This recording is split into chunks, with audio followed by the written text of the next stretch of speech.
Welcome to our channel. If you want to add a payment method to Google Play, follow these step-by-step instructions to set up your payment information. Step 1. Open the Google Play Store app on your Android device or navigate to play.google.com on your computer. Step 2.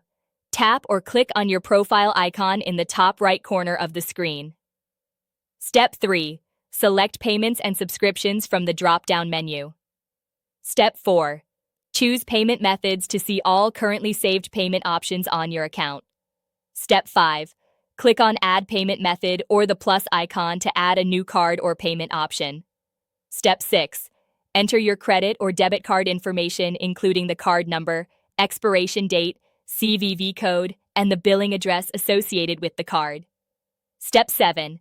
Verify all information is correct and complete any additional security verification if prompted by your bank or Google. Step 8. Click Save or Add to finalize adding your payment method, and it will now be available for purchases and subscriptions on Google Play Store, YouTube, and other Google services. Don't forget to like this video and subscribe to our channel.